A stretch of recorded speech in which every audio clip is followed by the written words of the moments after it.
But the senator, while indoctrinated, could not explain his toxicity.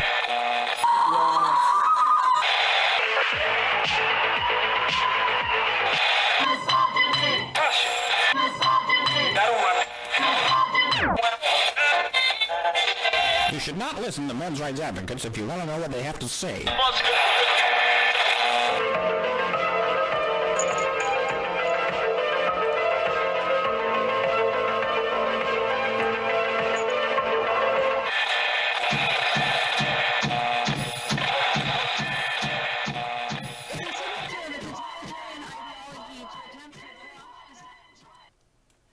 Hello, everybody, and welcome to the Fireside Chat.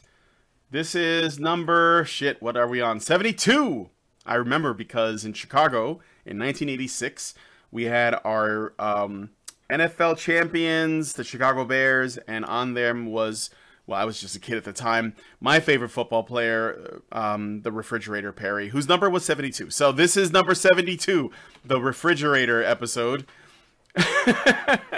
Wow, that's a way to date yourself with the William Refrigerator Perry reference. Yeah, that's digging deep. Yeah, I'm an old guy. So I'm joined by Jeremy from Unsleeve Media and host of The Quartering. That's the channel that I know him as. Jeremy, welcome to the show. Thanks for coming on the Fireside Chat today. Hey, thanks for having me. Sorry I was a bit late. I have a new kitty in the house, so it was a bit of a mad dash to get down here by 7. Oh no, all is well. I understand the whole new pet thing. I got a new dog. He's only been here a couple days, and he is already more than a handful. Look, he hears me talking about dogs, and he comes over right away. Hey, Jojo, how you doing? I named him Jojo because I'm a big Jojo fan. So tell me a little bit about what do you do, Jeremy? What did you do before? Because this is the thing that this is really funny about YouTube. I watch a lot of YouTube, partly because it has to do with what I do as my job as Honey Badger Radio producer and host of some of the shows. And, you know, it kind of gets me in tune with what's going on.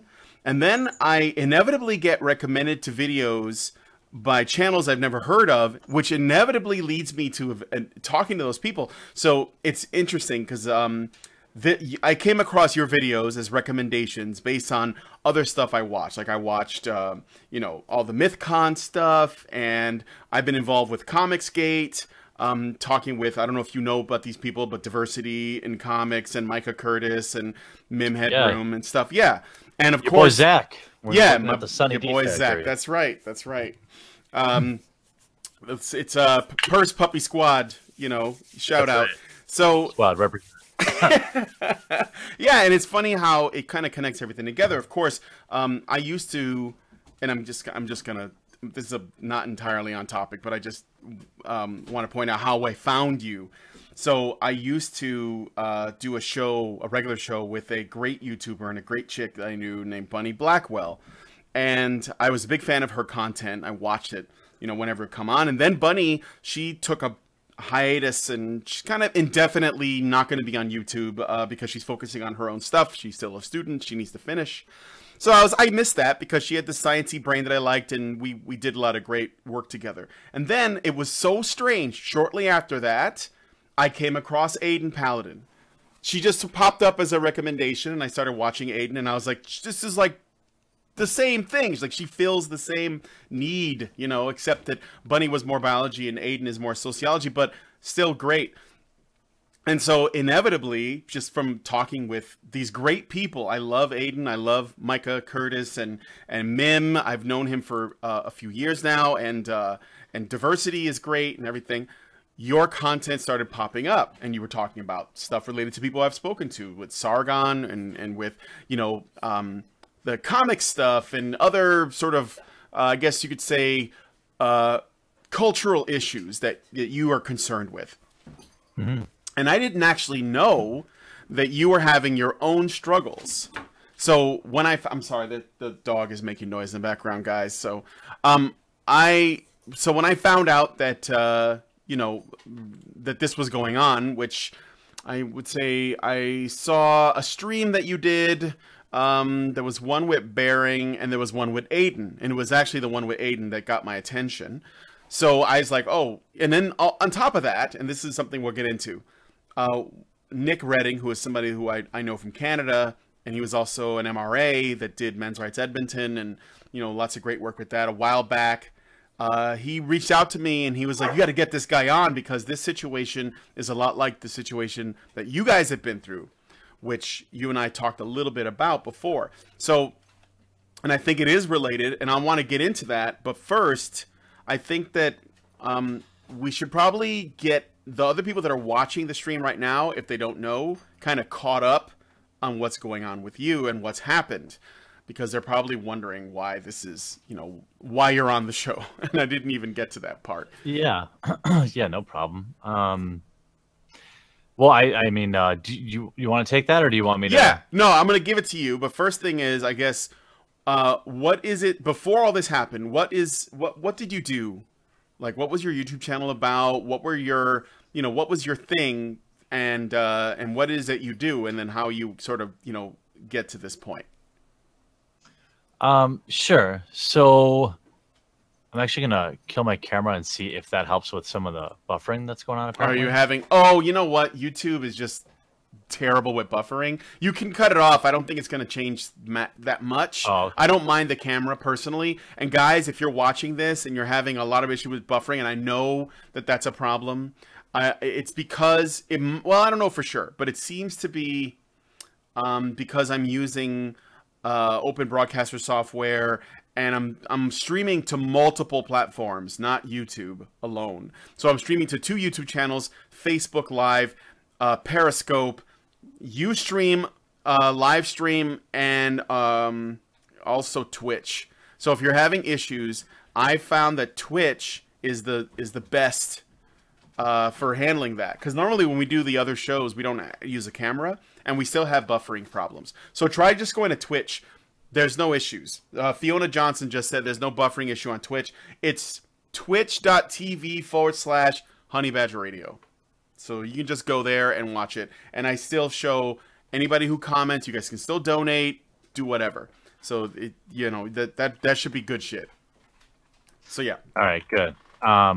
Yeah, you're probably maxing out your pipe. Usually when I have a pretty spicy connection, and if I do even just Twitch and YouTube, that's kind of it. Yeah, it's pushing it.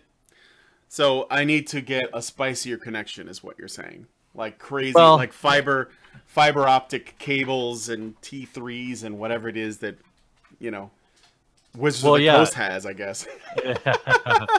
Yeah, I mean, I think I have like 30 or 40 up, something like that, and it's still like I can do Twitch and YouTube fine. But anyway, yeah, I sure. got like 15 up, and so that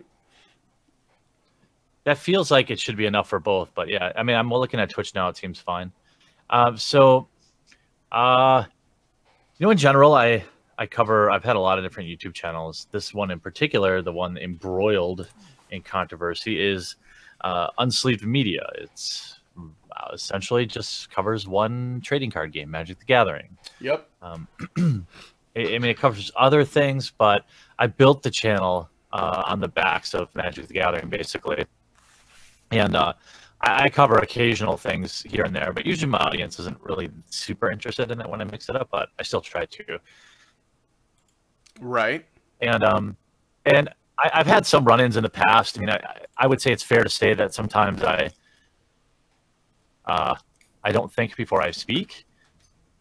But at the same time, like, I don't think I've ever said anything actually like that offensive, so to speak. Like, I've said some things that offend some people, but I've never said anything like really over the line. Mm-hmm. And so a year ago, roughly, I dared to make a bathroom-related joke during the time at which the trans bathroom issue is going on, and the company that makes the card game was offended on behalf of all trans people. Oh God! What was? May I ask what the joke was? Do you remember it? Oh yeah. You know what's funny is, like, I totally remember it because I remember this is the first time I ever got I was never had any interactions with basically a hate mob. I've never had, the first time I went through this a year ago, I had no idea what was going on. It was during the trans bathroom thing. And, you know, to be clear, poop where you want, don't care. Somebody like tweeted to me and said something like, I identify as a planeswalker. What bathroom should I use? And to which I replied, send your pee into the aether, like a literal Magic the Gathering dad joke. That's all it was. It was just a. That's like word for word. Yeah. Oh God. Yeah. Okay, so that's okay. So there's actually, I don't see how that could hurt anybody. Like you'd have to be like neck deep in postmodernism to figure out how that's a problem for you, right? So yeah, I mean the only way I can really understand it is you have to be somebody who like wants to be offended. Yeah. That's the only way anybody's really. So like I only follow a few people on Twitter, and like I follow less than 20. Like I'm gonna drop my best friend's black thing here. Just I'm self-aware, but I don't know many trans people. Most people don't. I'm friends with 2 male to female trans people on Twitter. We are always like cracking jokes back and forth, and they're the only litmus test I had, and they both thought the joke was lame. Like it was supposed to be lame. Like right. They were they were 0% offended. They were only offended that it was such a terrible joke. Yeah. So Wizards of the Coast, their community manager, literally makes a public statement calling me transphobic and you know, all this horrendous stuff. Mm-hmm. And at the time, I didn't really know how to deal with it. So I made the biggest mistake of all. I apologized, and there's been several instances in which, say, I've gone against the grain in this particular gaming community. It's not a small community. It's somewhere between, well, there's more than 10 million players, a minimum, you know? I'm gonna date myself again. So in the 90s, I used to work at a game store here in Chicago. It was called Gamers Paradise, and it was a locally owned game store that was actually, the chain was owned by the guy who created the Axis and Allies games, which were like these military strategy. I still have them. Yeah, the World War II board games or whatever. I never played them. But that was his thing. Like he made them, and he also owned. I mean, he owned a lot of shit, but he also owned these game stores. And I started working there, and I became key holder. And Magic the Gathering came out. Like it first came out about maybe 6 months after I started working there, and I knew nothing about it. You know, it was brand new. But since I worked there. And I was, you know, I'm a big gamer nerd myself, so I was like, well, I'm gonna try this out, and I was just like, I was getting boxes and boxes of cards, and I never became hardcore. This was a brand new thing. I think I did it for a year, and then I ended up selling all my cards because I just couldn't keep up financially with it. But I am familiar with it. That's totally. I mean, to be honest, that's totally common too. Like. I've been playing since '94, and you know, I've sold out and bought in like 3 or 4 times. It's just you know, eventually, you get tired of that hamster wheel, pouring all sorts of money. Yeah. Or you know, you get a girlfriend or significant other. Yeah. Or you know, life happens. I did the same thing with HeroClix. I did the same. I did the same. Fell into the same trap. But I'm sorry, that's a little bit off topic. So. No. Going back to your story, I just wanted to tell you that I am somewhat familiar. I just haven't played it in a long time. I remember having You're sympathetic. Red and black deck was my thing, but anyway. Good deck. Yeah. I mean, that's the thing about Magic, right? Like, there are way more players like you, who like like now you're dormant, but the amount of casual players in Magic the Gathering is like 95% of the player base. 5% of the player base are these like kind of pro players, which tend to be elitist, and they also tend to be far left leaning. And so, you know, I don't know. I don't know why that is. I was just gonna ask, like, okay, so Well, let's back it up a little bit because I am curious about this because I've been seeing stuff like this happening in a lot of, let's say, normally male-dominated communities, like, you know, in interests, hobbies areas. You see it in we had it happen in video games. We had it happen in comics. It's currently going on now. We had it happen in Pathfinder. People are saying it's going on in Dungeons and Dragons, in Warhammer 40K. You know. Yep. Warhammer's under. Yep. Yeah. My theory is probably, this is not my own original idea, I'm sure, but it always seems like, I'm not an expert on the social justice archetype of warrior, but it seems like they're attracted to places where there are weak men. That I mean, this is, hey, I'm a Magic player. I've played since 1993. I know Magic players. I wasn't always so strong-willed. Sure. Most of us aren't still, and so they present an easy to control target. I mean, I think, you know, most people are more optimistic about comics than I am, but that fight is lost. You know, I mean, comics is lost, and Magic is lost, and Warhammer is kind of the next thing they're trying to move into with their little Warhammer 40K feminist Facebook group. And I think I've done a lot. I agree with you that the interesting thing about all of this is that it's the same playbook. Yeah. That's why I've been able to stay ahead of it. Like, yeah, okay, I got lifetime ban, whatever. Like, I don't care about that. I mean, it sucks. I hope that they come to their senses. But I knew, like, I just to prove it, like, I released a video before they officially announced it, saying that they were going to ban me. Like, they're so predictable that I'm hoping we eventually, as gamers, wise up to it. And I think the Warhammer community is probably has the best chance.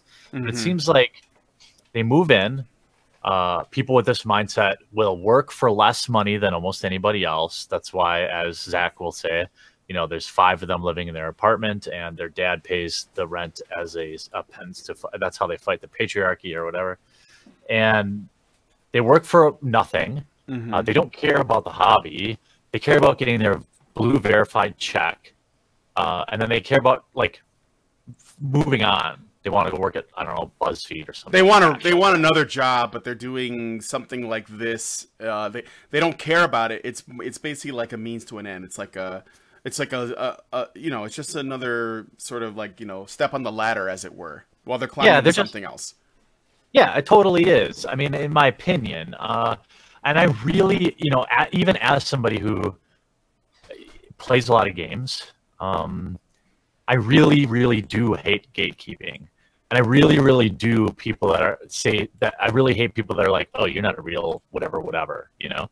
But I'm going to contradict myself here because I've just been sitting back and researching this. Like, Heather Antos doesn't give 2, like, turds about Marvel. She doesn't. There's Mags Visaggio.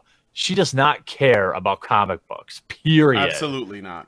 You know, so it's like, oh, go ahead. Well, no, I was trying to remember the name of the queer Latinx that. America Chavez. Yeah, America Chavez, but the creator of that, I can't remember her name, but she's another one that doesn't. She's trash. A lot of these guys, her ideas are trash. Care. Yeah. Tahisi Coates or whatever. No, yeah. No, that's not her name. No. I'm thinking about I moved on because I can't remember that woman's name. So, Gabby Rivera is her name, but the other person is Tahisi Coates, the guy who does Black Panther. So yeah, you'd be surprised who slid into my DMs today. A very big comic book writer, one that is quite famous for being sympathetic to the cause. I don't know if he wants. No, I won't. Maybe not. But I have been talking with some of the a couple of, like, editors, you know, that are also sympathetic, but they got to keep their. They can't come out, as it were. So yeah, we got it. I think it's fine. I'm not surprised that someone came forward, and it's so sad though. You feel bad for him. Yeah, I really do. I told this guy the same thing. I'm like, damn, dude, this is gonna sound self-righteous, but it's like people ask me like, you know, why don't you just let this go or whatever? And to me, it's like, it's bigger than me. It's bigger than my banning. And I'm uniquely able to fight this fight. Like, I own my own business. These people aren't going to get me fired.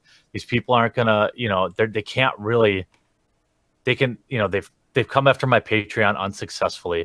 I've insulated myself well enough that like that type of person doesn't come along often. Like I looked at diversity in comics and I'm like, dang, dude, this guy's fighting the battle all by himself. And that's when I started covering comic books again. That's why I have, on my desk right next to me, every time anyone asks about comics, you know, we got some Mr. Miracle copies. Like, read Mr. Miracle. There are still good comic books, but it's tough out there. It is tough. I want to speak to the thing that you said before, where you said, you know, it looks like they go to places where there are weak men.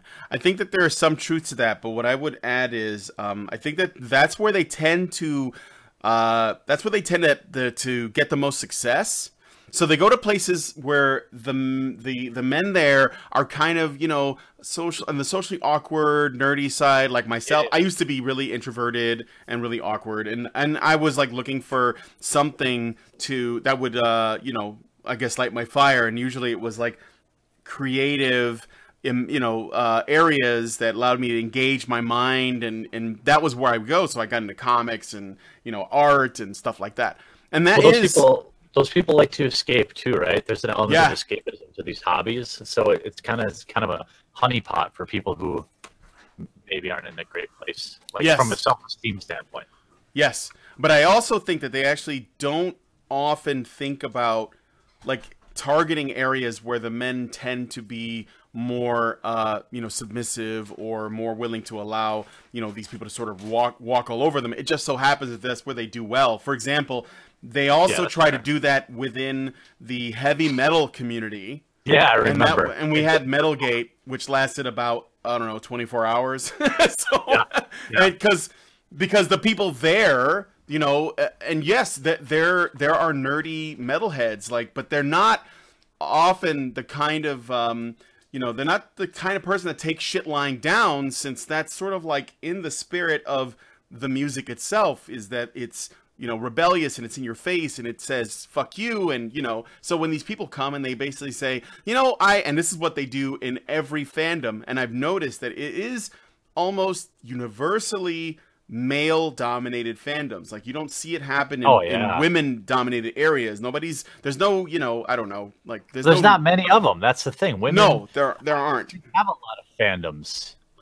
Yeah, I mean, like, there's, I don't know, like, I guess like Candy Crush, I guess. Yeah, the Candy Crush community, or Whovians, that might be, you know, there may be a lot of girls in that, or yeah, that's probably true. Yeah, or maybe what was that show, Supernatural, for some reason, is like, I love that show. Yeah, so it was kind of like, it was like X-Files light, but my wife also really liked it too. So I mean, you know, I guess, like, I think there's a strong girl presence in like normie hobbies. And that's not to be negative, but I guess maybe I'm just not educated on it. I just don't know of any fandom that's like exclusively women, like it is where magic is like 90% men. Well, we do on Honey Badger Radio, we do think a lot about you know, the nature of male and female behavior. So I think that you're onto something when you say that they tend to engage, or they tend to become more interested in normie hobbies. But the reason is, I think, and this is just like my theory, and you guys in the comments feel free to disagree with me. You, of course,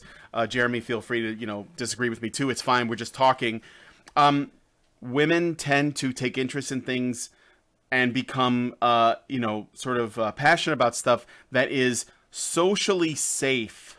So if it's not socially risky, like because I'm an old guy, in the 80s, okay, to come out and say, I like to play Dungeons and Dragons was essentially social suicide. Like, you don't want anyone to know that you were into it, because there was an ostracization that came with that, right? So you kept it to yourself. and you like sort of, you know, if you ran into somebody who was into it, like maybe they had made a little reference to something, or you got to know them and they kind of bring it up, somebody has to sort of take a risk. Then you realize, oh shit, this guy's into the same thing I'm into. I'm going to try to be friends with this person. Like, especially when you're younger, right? Well, that's why Gen Con was so important back in the day. I want to connect with this person. Absolutely. Yeah. I still go to Gen Con. Like, you know, I went last year. It was amazing. Yeah. See? So, but I mean, this is true for, or was for a lot of these things. Like, like somebody said Vin Diesel plays D&D. He came out and said that in an interview, and he was even a little bit ashamed. And I'm like, you're fucking Vin Diesel. You could like admit to pretty much anything except, you know, something that was clear. Like, you know, I'm totally into, you know, I don't know, fucking corpses or something. But there's also there's an effect that I think is like the Big Bangification of hobbies. Oh yeah. You know, like, and that makes people that have existed in a hobby and accepted that stigma for long years. I think there's a bit of resentment there. You know, like I always say, like cons are, you know, cons are for normies. I don't go to Comic-Con. That's where like dorks who watch The Big Bang Theory go. Like, I mean, like Gen Con is different. That's different. But like, I don't go to Comic-Cons or stuff like that because that's just, I don't know. Even I'm kind of like, well, you know, yeah, that's. I would say when people got beat up for liking this stuff, you know. Yes, they were. That's what I'm saying. If you were a kid back in the day and you were like confessing to collecting comic books or playing Dungeons and Dragons or even playing video games, like, you know, on your 8-bit NES. Yeah. I mean, you could get bullied and picked on for that, or at least people wouldn't think that that was something that you could, you couldn't say that and have it apply to you for cool points. Like, that's not going to get you any cool points. Not back then it didn't. And I think that even going to cons, like I remember Wizard World, which was like our Comic-Con in Chicago, was like another one of those things that nerds went to because they wanted to get their hands on rare comic books or meet the, you know, the fucking guy who played in the Beastmaster movie or something, or meet Lou Ferrigno, you know, or something like that. But it wasn't something that had mainstream appeal. And then I think that what happened is over time, the adults or the children that sort of, you know, got into these hobbies, they grew up to become adults, and then they started raising their kids to be nerdy as well, or at least it sort of rubbed off on them. And then that, because they became adults, they kind of made that stuff mainstream. And as nerd culture interests become more and more mainstream, they have a lot more of a safe appeal for more normies to get involved, and especially for women to get involved. Because I think that when, and I'm not saying that it's just because it's popular, but I think that, I don't think you have to peel back on that. No, because it's like, I think it's required. You know what I mean? Like it has to be popular. In my opinion. No, that's what I'm saying. Like, if something becomes big enough, then more women get involved because they find that it's either socially safe or better, it's socially advantageous. Like, you can make more friends this way. Like, you can, you know, it gives you something that you get to say, like, oh, I do this hobby. You know, that's why you got like and then the internet really helps, you know, expedite that a lot. And I think that's how you got like the, you know, what we call the fake nerd girl, because suddenly the space becomes one in which if people who don't normally have an interest get involved, they can get like a lot of instant status within that area. And then you have, and then you have, exactly. And then you have people that are like exceedingly, oh, go ahead. Sorry. Go ahead. I was going to say, it's a very low barrier to entry. Yeah, as a female into these nerddoms, like it just is. Absolutely. And that's part of like why I push back against this narrative that seems to happen in comics. It happened in Magic, where they're basically, oh, let me give you a perfect example. I don't know if you caught this, but Mark Rosewater, who is the head of R&D for Magic the Gathering, like he's a big deal. When he tweets something, like he's basically speaking for the company. And he tweeted something along the lines of 72% of women who play Magic get harassed. Yeah. And I of course said, show me the receipts. And he actually replied and said, Well, here is a Twitter poll run by a trans women's rights activist, Jesus, whose followers are like-minded, and I was like so pissed off that somebody would say something so irresponsible about the men of this game. It's infuriating. mm-hmm. And the same thing in comics, right? Like, you get people who are basically I'll say this, it's mean, but whatever, like, gross ugly people want other people to, or like gross unhappy people want other people to be gross and unhappy. Like, Yep. You can be gross but still be happy, and you don't see those people have that crabs in a bucket mentality. Just look at the author of America Chavez and tell me that it's a happy woman. She's not. No. Look at Manny Sasaggio. This person is not a happy person. Aubrey Sitterson. This man is not happy. They get into hobbies and they're unhappy, and they want other people to be unhappy too. And they're gross, and they want to make all their characters gross too. The same thing happened with most of the females in the magic art. Now they're all basically men. They're like, gone are the big boo, or even just classic femininity. And people often who fight for this crap will say, oh, well, you want everyone's tits hanging. No, I don't. I just want to never, ever question if it's a man or a woman, like, for the most part. Yeah, I want to be sure what I'm looking at is male or female. But then, you have to... That's the thing, like, they say, well, we're looking for more diverse body types or less sexualization. It's like this weird return to Puritanism. And it seems to come from this, like, okay, what we need to do is we need to make content. We need to see content in this fandom that men cannot sexualize. Well, how do we do that? Well, we got to make them as unsexual as possible. Otherwise, women will feel uncomfortable because they don't look like these characters. Yep. So, and it's like this weird...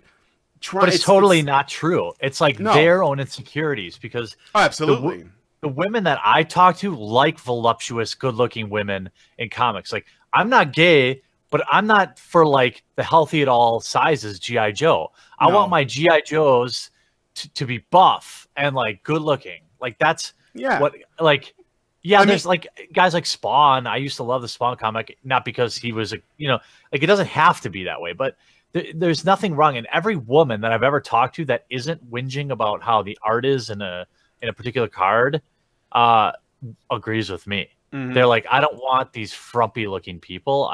I want like people who are classically beautiful or sexy or it's like courageous looking or whatever. You want to see something that you don't see in your regular life, because it is in fact fantasy. Like, if I want to see normal looking people, I can just look out my window. Like, and there's plenty of like slightly, or in the mirror, and there are. Well, I mean, I don't know, I do okay, but I'm kidding.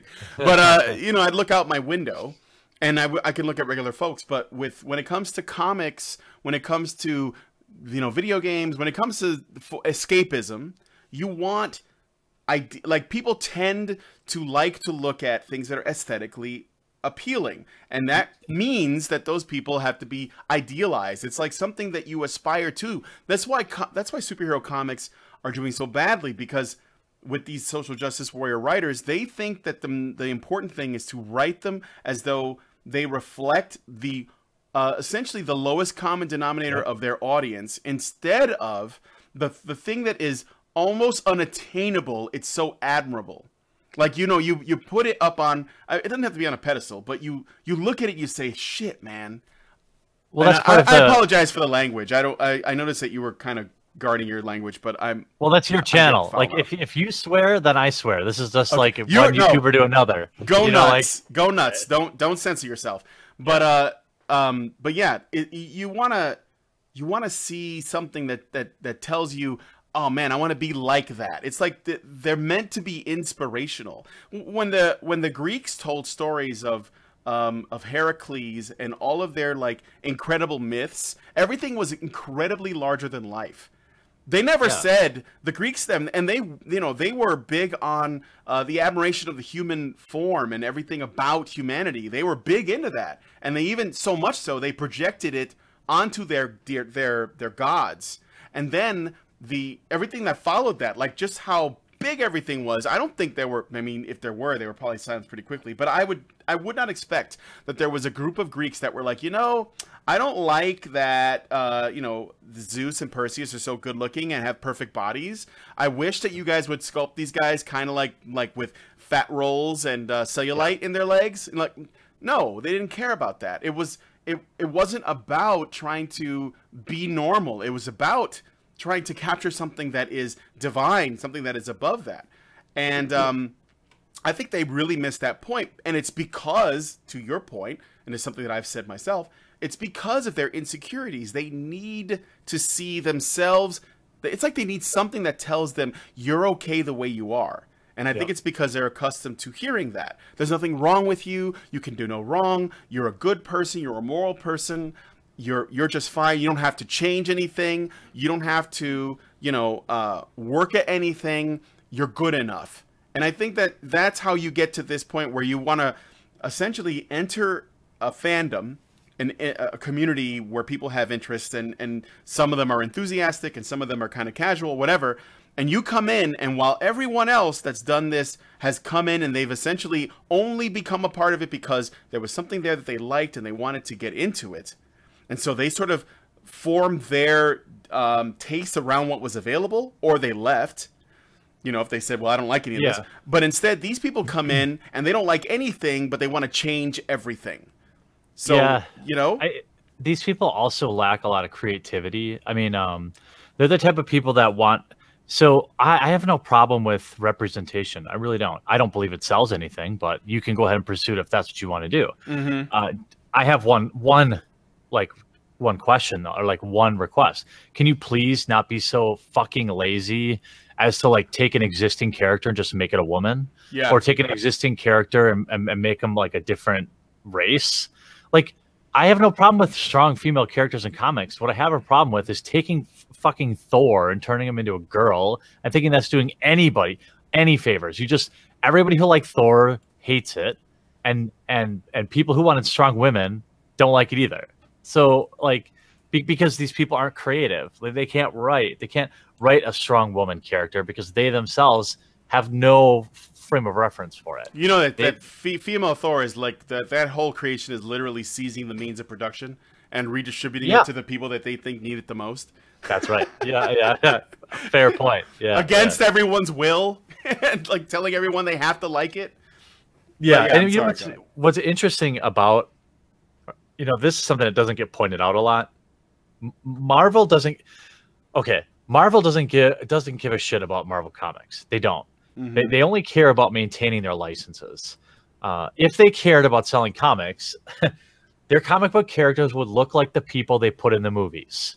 Yeah. There's a reason Wonder Woman's Gal Gadot, because she's fine. Like, there's a reason Thor he's like a classically sexy guy. They're not putting in these healthy at all sizes characters into these roles because they're not dumb, because they need that money. I mean, what do they make? Up $2 billion a year on Marvel movies, and licensing and stuff. They don't care about the comic books. It's just there to maintain their license. It's like there's two teams, or there are two teams that are not talking to each other there. And it's really weird because, like, it would make perfect sense for you to use the audience that the film creates. So the film comes out, and all of a sudden you have a whole bunch of new people that didn't read the stuff, and they're watching the movies, and they're loving them, and they're like, oh, I want to get more of this. Where do I go? And they go to the comic shop, and nothing there matches what they remember from the films. And, of course, they walk out. That doesn't make sense. Like, you would normally want to, let's make content that's related. Yes, it's like the people who are doing, well, it's to what you said earlier, the people who are making the books don't care about them, because to them this is a stepping stone to do something else. They want to become writers of their whatever communist manifesto they want to make, or whatever it is, they want to become like journalists. Are you do you follow, or were you did you know about Gamergate? I just want to know if you knew after the fact. I did. Yeah. Okay, so because this is all connected. It's the same to that. thing. Yeah, absolutely. It's yeah. So there were the people the journalists that that The gamer gamers was, are dead. Like you like, or Cuphead is too hard. Like, not one real gamer. Sorry, hashtag real gamers, but like no real gamers complain that ever complains that the game is too hard. Like, my most fond memories are of the most unforgiving NES games, like Battletoads, Castlevania, Ninja Gaiden. That's one of the like brutally difficult games. Like that's what you remember. Gamers don't complain about it. Oh yeah, absolutely. Wizards and Warriors, the first Mega Man, Which are three Contra, popular for a Contra reason. without the code. Try Contra that. in one-player mode. Yeah. Or Gradius, Life Force, whatever. There were plenty, and they were fun. Yeah, this goes back before that. I mean, people were noticing this creep, and usually the way it works is, and we're gonna get back to your Magic the Gathering story. Usually the way it works is, an industry becomes, or like an interest, it gets money fed into it by mostly men, women too, yes, not all, but mostly men feed money into it until it gets really big and popular. Okay, and then when it becomes really big and popular, it becomes really profitable. It becomes safe to get into. So you get social justice warriors take an interest in it. Yep. People who don't really care about it, but they're like, oh, that looks, everyone else is doing it. Let me find out what this is about. They get involved with it. It's funny. This is a perfect segue into the cue the cosplayers. Cosplaying exactly. All these women, or not even, I can't even say all these women, these activists, because most of them are like, soy boy men too, but they had a problem with booth babes, so they pushed them out, and then they just made the cosplayer they just made the women a product. They got rid of these. They had all sorts of problems with booth babes, but no problems at all with cosplayer, because somehow that's empowering when being a booth babe isn't. And so when all this controversy really started was a cosplayer in the Magic the Gathering community quit. No big deal. Cosplayers quit every day. The reason this one was different is because she publicly, incorrectly, blamed me. I believe she said, a year or years of harassment from me, and named me personally. And then the mountain of evidence basically was, I was drunk and I made fun of her in a stream 6 months beforehand, and I had made 2 tweets in that period. So I make a live stream, and she had tweeted out basically some young kid left a YouTube comment, like YouTube comments often read, and it said like, I came for the cosplay, but I left with a boner. Like some total like whatever. Who cares? And then, like, she posted it like she had survived some sort of assault. And then I was making fun of all the people, like, miladying in the comments, like, ooh, stunning and brave, And that was all it was. My second channel was new, and I was kind of just shit posting a little bit, having a little bit of fun. I think there was, like, 8 people on stream. You know what I mean? Like, it wasn't like I had thousands of people watching me.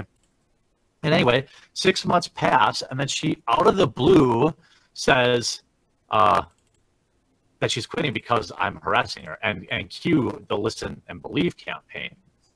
And by the way, I don't have any problem with cosplayers. I am protective of socially awkward young men and boys in these hobbies when, I mean, they're an endless money train. These Absolutely. They're very easy to be taken advantage of. I don't have a problem. I don't even. So if a cosplayer comes in and is paid large sums of money from a tournament organizer, awesome. If a cosplayer comes in and does it for free because they're a fan, also awesome. When a cosplayer comes in and has a Patreon and expects young men and boys essentially to, hold on a sec, my mic's messed up apparently. No, yeah, it goes, it kind of like comes in and out of robot mode for some reason, but it seems fine now. It's like it gets a little staticky. I can't hear you. Are you talking? You seem muted or something. Okay. Oh, there it is. There it is. Yeah, it does it once, always on Hangouts. So if it does it again, let me know. So all right. So essentially, I don't have a problem with cosplayers. I don't have a problem with cosplayers making money. I have a problem with cosplayers' Patreons because young men and boys, in my opinion, view this as some weird courtship. Like they're paying money for some sort of special access. And there are some of these cosplayers that are more like open about, you know, for $20 a month, you can get lewds of me. I don't even have a problem with them. What I have a problem with these ones that come in like, ooh, I love your hobby just as much as you. I play Magic all the time. Back my Patreon for just $7 a month, and you can talk directly to me. It's kind of like those old 976 call-in things. Or, you know, okay, so I'm going to date myself again. For those of you guys who might be watching. I think we're about the same age, so be careful. You might do. Okay. So do you remember, because it's around Christmas time now, do you remember before the internet, before cell phones... Are you going to go party line on me? No, before the party line even. But I was thinking about the party line. That there was the party line. But there was that thing where you would see these ads on TV, and it was like, you know, call Santa Claus direct, and they gave you like this phone number, totally. and you could call Santa Claus, and it was just like $6.99 a minute. Yeah, it was this. Yeah, and you know, if you're just a kid and they're advertising this to you, and it's like promising that you get to talk right to Santa Claus or his elves or reindeer or whatever, right? And every time, I think it was like every holiday they would do it, like for the Easter Bunny and for you know, for Halloween, whatever. Yeah, so predatory. You had so many parents angry. And because a parent would get a phone bill of like $400, and they're like, oh, where the fuck did this come from? And then later that night they would do it again, but this was for adults. They'd be like, call these girls, you know, and I don't even know what was on that. Sometimes I think they were recordings or whatever. But the point is, it was, I guess it reminds me of that now. So it was like, if you, because I know what you're talking about. So there are cosplayers that and you know, cosplay as a genre itself it's fucking dominated by women. Like there are male cosplayers, but it's like dominated by women. Dominated. Now I don't have a problem with that. Like you were saying, one of our co-hosts, Anna Cherry, she does cosplay. I don't care. So does Aiden Paladin too. Aiden. Oh, okay. So I don't care about that personally. I don't care if you make money off of doing cosplay. A lot of them do. If you want to make it a job, you know, that there are girls who, they sell photo prints. They work for companies like promoting products like Booth Babes used to do, right? Yeah. I've seen some that really put in a lot of work. There was a one girl, I don't know her name, but she did a character from Gears of War, and she had the armor top to bottom. She was one of the female soldiers, and she nailed it. Yeah. And she nailed it, and they got like the, you know, the outfit was done right, everything. Now, there was nothing sexual about it, although sometimes her costumes are sexual because she is a very fit and good-looking woman. So she's done like, you know, Kusanagi from Ghost in the Shell and stuff like that. But mainly, I have no problem with people like Jessica Nigiri, who's like makes her living. Like porn is fine. I don't have any problem with this stuff. That's what it is, you know. You know, that's the thing. I was gonna say there are the people who do it professionally that you can tell that for them it's not about sexualizing themselves, it's about the craft. And then there are those who also put a lot of work in and they are sexualizing themselves, but they don't pretend that they're not. That's it. Jessica Nigiri, because when we were at a con once, and that's where the story comes from. Jessica Nigiri was right next door to us, and I went over there and said hello to her, and she was super nice, and I knew, and she knew, like, this is like not a secret. She knows what those boobies that she paid for are for. Of course, you know, and she doesn't have a problem with it, you know. Right. Yeah, just that's it. It's just like, be honest, you know. But there are. Well, that was a. Yeah, sorry, but that, no, it's okay. Like you like touch the nerve for me, because that's exactly it. Like, you get it. Like, people, I was trying to explain to people, like, I don't have a problem with cosplay. I don't care if a tournament organizer wants to play at some stupid cosplayer $50,000 to show up. I don't care. All I care about is be honest. Yeah. And, like, don't have these predatory Patreon accounts where you like exclude. She didn't even make her own stuff for the most part. A lot of her costumes are store bought, and she would go from Magic to, she'll go to something else. She's not a Magic player, so like, get the Patreon out of here. And she cried in her Patreon video, which is a huge pet peeve for me. And like, just because around you had no makeup on because you're just a fair maiden. Like, and there's so many like people in the magic community. I mean, she had 300 patrons. I gotta imagine she's probably a couple $1,000 a month, not a huge money, but for what? You know, like if you go into that and you know that's the situation, and you still want to give her your money, more power to you. Yeah. My point of criticizing her actions were simply to say, look, fellas, like she's not going to date you. Like, right. If you know this going in and you still want to give her your money, go ahead. I mean, I buy, you know, a coffee at Starbucks for $6 twice a week, and that's like a no bigger waste of money. So, like, sure. I'm not going to tell someone how to spend their money, but I'm going to try to protect the young men in the community from predatory stuff like that. You know, if you want to, like, I mean, I see no issue with somebody saying, this is my opinion of what I'm seeing, and hopefully somebody will, you know, hear this, that I'm making the case as to why this, you know, you should know where your money is going and where it's not going. So, you know, if your money is not going towards, you know, it's not bringing you one step closer to her actually going on a date with you, then maybe it would be good for that to be shared, because again, you know, I think that this is a it's not a simple situation where you can just point at someone and say this is your fault, or you're being, you know, you're in the wrong here, because, you know, I'm a free market guy, so whatever you want to do with your Patreon page is up to you. But if you want to explain to the people who are giving this person money, or at least to try to make the case that, hey, you know, what are you expecting to get? Because if the only thing that you want are, you know, these lewd photos or the occasional, whatever it is they do, whatever the extra bonuses are, then if that's all you're expecting, then more power to you. That's not how I would spend my money, but that's on you. But if you think, well, you know what, she talks to me and I think that she actually remembers my name and I think she likes me, yada, yada. Well, maybe it's like, maybe she does, but there's a pretty good chance that she doesn't. You know, maybe you should be made aware of that, because you might go back and say, oh man, I gave, like, if I look at all the money I spent on Patreon working towards this, you know, what I thought was someone that I could, like, you know, get involved with or whatever, I spent hundreds or thousands of dollars and I got nothing. And well, go ahead. I was just saying, it's the same thing. People misrepresent this argument, but it's the same thing as these booby streamers on Twitch. Look, I don't think they should be banned, and I think I more power to them. However, I have my right to have an opinion that Twitch.com or Twitch.tv should not host that kind of content, in my opinion. It's cam. Most of them are just cam whores, who would just have like League of Legends going on in the background. Yeah, right. It's not. I think they should do that on some other website, in my opinion. But I also I don't think I feel strongly enough to say, like, I don't think they're doing anything wrong.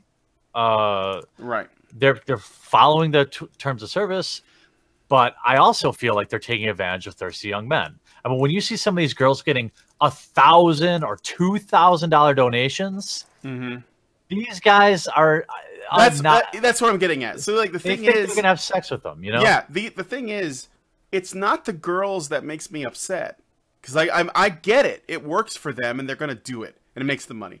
It's the thirsty guys that gets me upset, because have some self-respect. Yeah, like, I want to tell them that. Like, that's one of the things that I try to, because, you know, we're a men's rights channel.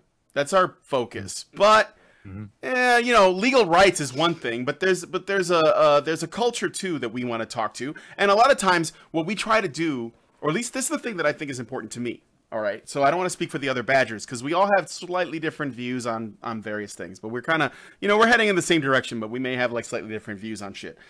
I'm all about doing these things that most people don't do. One, hold women accountable for the shit that they do that's bad. Like, we give them unconditional praise most of the time just for existing. If they get an interest in a hobby, especially in one where there's a lot of like introverted, maybe a little bit spurgy dudes, right? They're going to, like you were saying, the bar for entry is really low because they just want, like, they're just happy that a girl is taking an interest in the hobby. Yeah. They're like, oh my God, we need more women here. This is great, right? What I want to, the message I want to send is, don't do that. Like, treat a woman who takes an interest in your, whatever it is, your community, the same way you would a man. Just treat them the same. You don't have to be mean. Treat them like a peer, because that is essentially assuming that, you know, you're not also kowtowing to any man that takes an interest as well. It is showing them a kind of respect, which when I say that's respect, that's all they want, by the way. Yeah. You know, I think you would agree. Like, I've spent most of my like teen years in a local game store. Mm-hmm. Girls don't come in there to be like, ooh, a wild woman appears. No, they just want to play the game like anyone else. Right. And so some do, though. And that's the thing. Like, when you start but because when you start to hold, like, basically hold women to the same standards and make them earn your respect. So when I say respect, I don't mean like SJW, respect the women's. I don't mean that. That's like unconditional. They don't even mean respect when they say it. They mean praise and pedestalize. I'm not talking about that. I mean, give a woman an opportunity to earn your respect, have standards that you expect from anyone, and then hold people to them. And when they do, give them the respect that they deserve. And they will actually feel more sort of, how do I put it? It's like there's a larger feeling of accomplishment when you have done something that's worthy of someone else's respect, and they actually expect that. And also you do the reverse, you know, you try to earn theirs and so on. That's it creates a stronger bond within the community, and it's better for these men. And for the women, if you are a woman that's getting involved in the hobby because you genuinely care about it, you'll be prepared to what you were saying. This is what you want. You want guys to see you, and when you say, "Oh, you guys are playing Warhammer 40K, I got my army, let's play," or you know, they want to talk about comics or magic or whatever it is, then you want to earn their respect as well. But that also means that if you guys do that for each other, when people get involved that are expecting immediate, like they're expecting to jump into this sort of low bar of entry, and they don't really, you know, care that much, and they're looking for a way to maybe, you know, exploit people for attention or for money or for praise, just for being a woman or being part of group X, whatever the group is. Oh, look, I'm a, you know, I don't know, I'm a Muslim and I'm interested in you know, Warhammer or whatever. Nobody deserves extra credit for that. So yeah, that's the thing, right? Like, when you go into these game stores, nobody gives a shit about any of that stuff. Like, here's what happens in most, and you work there. Like, on Friday night, if you are trying to have a draft fire, you need 8 people for a draft to fire. You're sitting there at 7 people. It's 5 after 7. The draft's supposed to fire at 7. Somebody walks in that door and says they want to draft. Nobody cares anything about them other than their 8th player. And like this, you know, one thing you mentioned earlier that kind of bothers me in terms of how men are treated in the hobby, by the way, is a lot of these, I don't know, it's going to sound it is an overgeneralization, but in my experience, it always seems like a lot of these people who are talking so poorly about men in the Magic community are either like low energy men or trans females. Like, I very rarely see, like, I mean, there are not many women that follow me on Twitter because it's just the nature of the beast, but like, they don't talk shit about men like these other people do. Like, if most women, look, my wife's getting her pilot's license. She walks in to the first time she had her like second lesson. She walks in, and my wife is a total normie. Like, she doesn't even know what normie means. Wow, that's like a level 100 normie. Yeah. She like doesn't even use Facebook. She doesn't. So that's why she's great for me. Do you guys have like a rotary phone? Is that what she uses to call? We have a can of soup. But she goes into her lesson, and she walks into this small airport. Like, you go to these small local airports, and there's always like the same old. Does she fly? Is it a biplane or one of those propeller planes? Is her name Gertrude or Mildred? Yeah, I'm just trying to see how old yeah. she is. Like her teacher, his name's Orville or something like that. But yeah. So you show up in like basically a shed, and there's always these old timers like in their 70s or 80s sitting there drinking crappy coffee. That's like the same in every small airport when you go into the main office area. She walks in, and she's wearing like, I mean, my wife is fit, and she's wearing like short shorts and like a tank top because it was the summer. It was like 100 degrees, and she's like, "Hey, I'm here for my lesson." And of course, like all these old dudes are like, what? Like, yeah. And she didn't get offended, right? She's like, "Yeah, I can imagine." Like, these dudes are sitting there all day, and then some 28-year-old woman walks in. Like, I'm here for my lessons. Like, not only do very few women get their personal private pilot's license, but they're not in their 20s, and they don't look like my wife does. Right. And like, it was a stretch. It seemed a bit unbelievable. Was there an ornithopter in the area? Because I know that. No. But the and like she wasn't. That's like the thing is like. Normal people, she wasn't offended.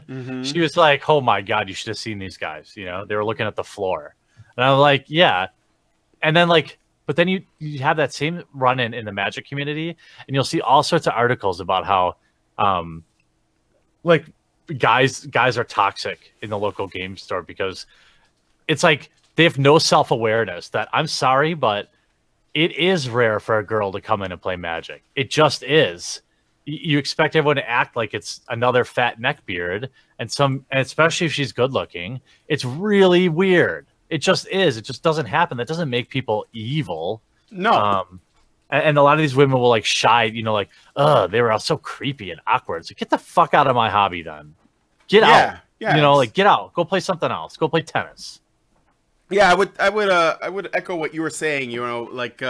Most of the people who usually dig on men in these kinds of communities tend to be men who are looking to gain the favor of women. I'm just going to be straight up with it, Yeah, sure. Guys who basically want to be seen as somehow better than the other men in the hobby. Well, there's always going to be someone maladying for her when they're in there. And or exactly. And they'll basically say, yeah, there's a lot of really nasty, like disgusting dudes. Yeah, come on over here. I'll protect you. I've seen this, and I really feel sorry for you ladies. It's a good thing I'm not like that. I'm not one of those guys, And eventually, and that's then it's like the countdown until like they get accused of having done some creepy shit. And it's every time too. Yeah, every time it is. And I actually say that as somebody who, wants to stand up for men. And I would even tell guys like that, dude, don't shit on other men to boost yourself, because you have to start holding these women to higher standards, because they're going to treat you like shit, because you see yourself as shit, and you're treating other men as more shit than yourself, because you think that's the only way you can raise yourself up, is essentially to tear other people down. And that's really sad. And the thing is that when it comes down to it, if you don't appear to be worthy of defending, a lot of the women that you're standing up for are not going to come to bat. They're not going to come to bat for you. Yeah, they're not going to. And there's that's. Oh, go ahead. Sorry. No, I was going to say it's going to be the other dudes. Like, they're going to pick you up. They're going to pick you up when you realize that. Yeah. You were taken advantage of, and they're going to bring you back into the fold, and they'll forgive you for it. But it's like the same. It's like that meme where it's like miladies rescued on the internet, and it's like scratched on the wall like 200, and like miladies that have thanked me sexually and 0. Yeah, exactly. Women don't want to be saved, at least the right kinds, anyway. Yeah, and the ones that do, you don't really want to fuck with them. Like if they're like that, that's just it. Like you gotta have, and that's what it goes back to what I was saying. You gotta have standards as a man for the kinds of people you want to associate with, male or female. And that means once you stand your ground, and this is the ironic thing about it, okay?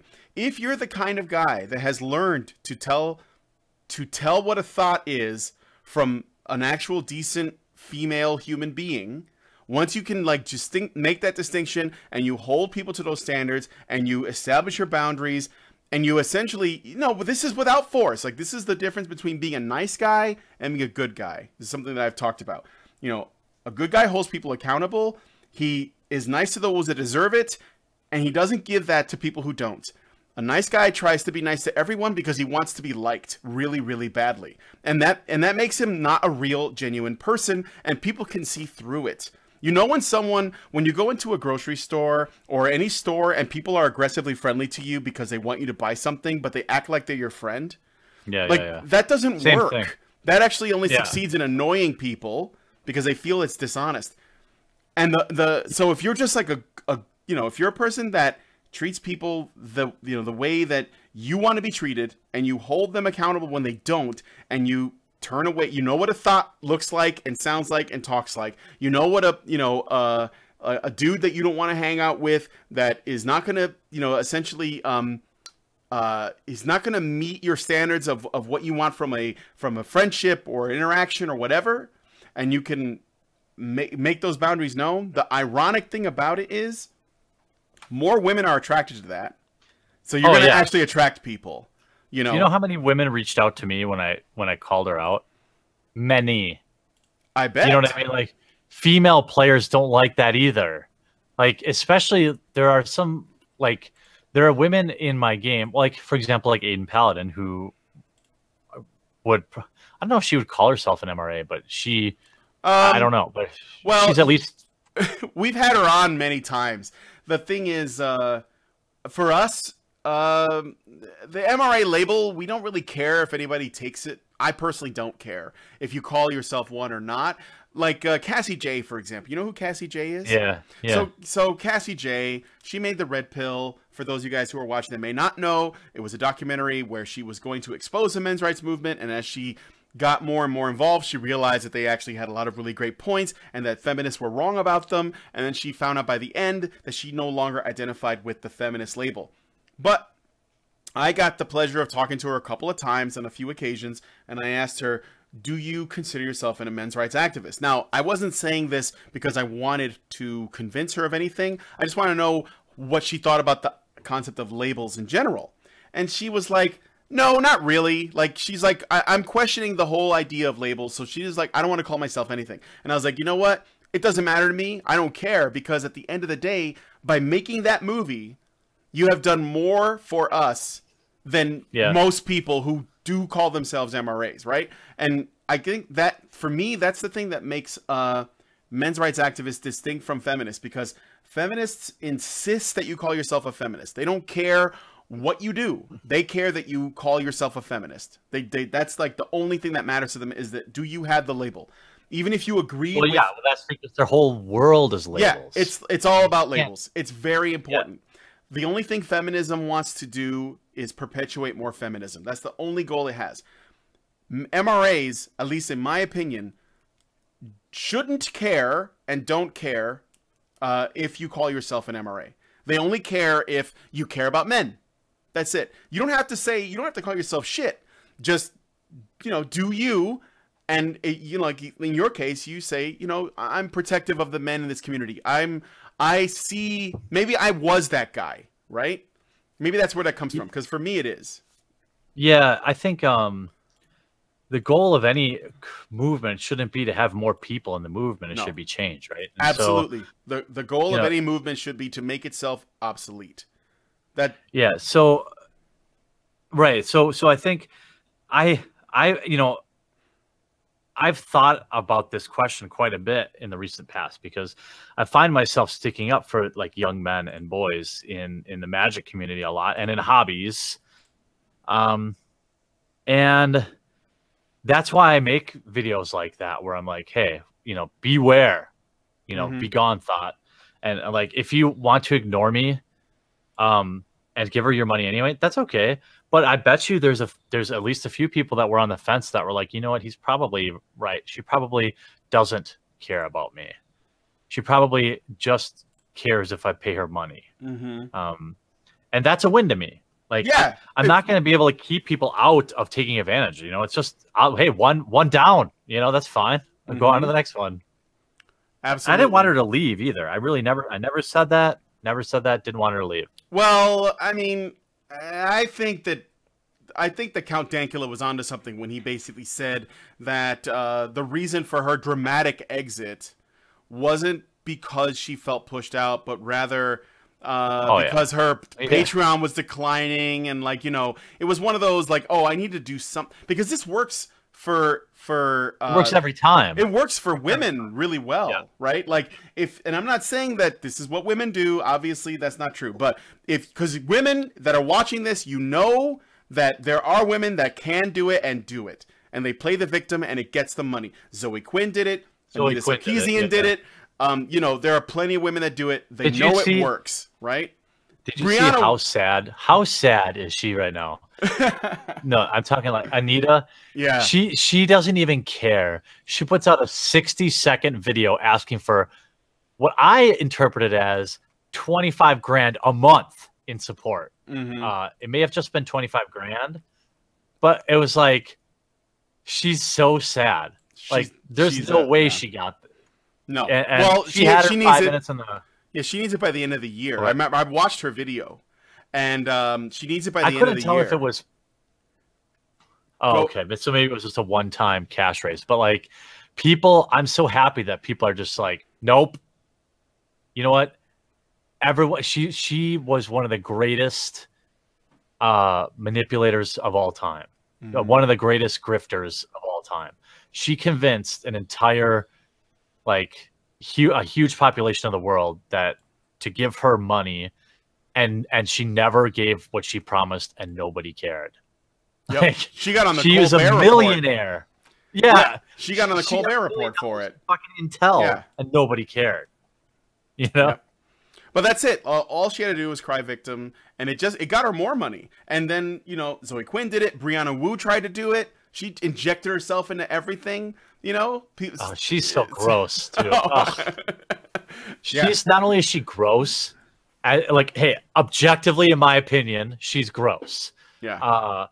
And she's also a terrible human being. Oh, like, for sure. That's mostly what makes her gross. That's the worst part about it. And it's got nothing to do with her being trans, because I'm friends with Theron Meyer and Blair White. And you know what's funny? I didn't even know she was trans. I just thought she was an ugly girl. Oh, that's not like, you know what? All I knew about Gamergate was basically the Internet Aristocrat videos, and that was like after it all had kind of gone down. Like, the Five Guys. Look for photos of John Flint. That was what she. Well, you've probably looked at it before. She looks like I haven't. Like a stretched out Martin Short. Just look for it. But I didn't even know she was. I didn't know she was trans. I just thought she was gross looking. And then somebody told me, like, when she was running for like Congress or something like that, or Senate or something like that, she actually like retweeted me making fun of. I love how she said that thing about moon rocks and then tried to pretend like it was like a troll. Like, no. Everyone made fun of you for being a total idiot, and you can't just now play it off like you were trolling people. Right. So this, all right. So we got to get back to the magic thing, because I feel like, okay, guys, if you're having issues with the stream, again, try going to Twitch. It is the most stable. I apologize for that. I just don't have enough voles. I'm hoping. And this is the best I can do in Chicago, which is sad, without paying like a lot of money. But I just don't make enough. You guys have Spectrum down there, by the way? No, Spectrum is not my supplier. I got Comcast, and I think that's actually those are the best guys in my area too. So Spectrum just rolled out where I live. I don't live in the big city, but I just live on the fringe, where they rolled out this new program where it's like, I'm currently getting like 400 down and 40 up for $70 a month. Oh wow, that's awesome! Insane, yeah. I was like, oh, you're close to me. I wonder if Spectrum's down there. Yeah. Are you in Chicago? No, but I'm in southeastern Wisconsin, so I didn't know if it crossed the border or not. So you probably used to go to Gen Con back when it was in Wisconsin. Yes? Yeah, right, I did. Hey, I used to do that. Oh my god, those were good times. I used to go to that one bar that was like the one. Yeah. No, there was the one bar. It was like a spy theme, and you had to like go. Oh, hell yeah! Do you remember that? Safe House. Yeah, the Safe House. Yeah, I love that place. But now I get in a car with my friends and go down to Indianapolis. I didn't go last year, but I'm hoping to go. Oh my God, it was the 50th year. anniversary. I hadn't gone for like a decade. Here's a funny thing. I got a press pass to go last year from a YouTube channel. And these people that follow me around and try to shit on everything that's the thing about a lot of these social justice warriors. Like, people, it's like I've been saying this a lot the last couple of days. Like, there are millions of YouTube channels I don't subscribe to, and like millions of people on Twitter that I don't follow. I don't understand why these people can't, like, you know what I mean? Like, they follow me everywhere. There's about 100 people that like dislike every video I put up and have for years, and like, just like, holy crap, turn the page. Yeah. And these same people, do they still watch you though, right? No, they stay subscribed just to auto dislike. Like, the second I upload, I'll get like 30 dislikes every time. And as like, I don't even care. People think like it doesn't even matter. But so I had a press pass. I made it public that I was going to, and then these people called because the people that run Gen Con are like far left leaning. Oh yeah. And they called and said I was bringing a gun and all this stuff, so they revoked my press pass, and I ended up having to call the CEO of Gen Con, and bless his little heart, I was like, hey man, it was the night before Gen Con, and I was like, dude, I know this is literally the last thing you want to deal with, but what the fuck? Because I lost my press pass. They emailed me like anonymously, and then just took it away. And Gen Con was sold out, you know, so I had like my car packed to leave the next morning, and all of a sudden, not only do I lose my press pass, but I can't even get a ticket to get into Gen Con. So like, everything's screwed. I had interviews set up and everything, and then the guy was like, basically, don't tell anyone I helped you, but there'll be tickets at your will call, at the will call. So like, there are still people out there that are level-headed. Nice, but they have to do it on the down low, which is kind of sad, right? I know, it's so sad. It is. You know, the guy's a major powerhouse, and he's like, please, you know, don't put out a video and say that you called me in the 11th hour and I helped you, because I just can't deal with it. And I was like, you know what, dude, I totally get it. All I want to do is just get in the door because I have interviews to do. I have everything else. I appreciate you, you know? Yeah. It was crazy.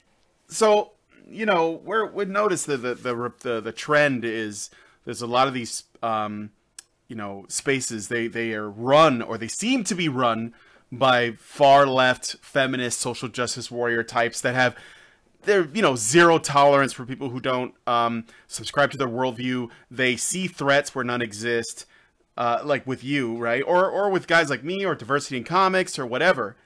Well, they make it up. Look at that Melissa Morg thing. Yeah. Fabricated entirely, if there's not one.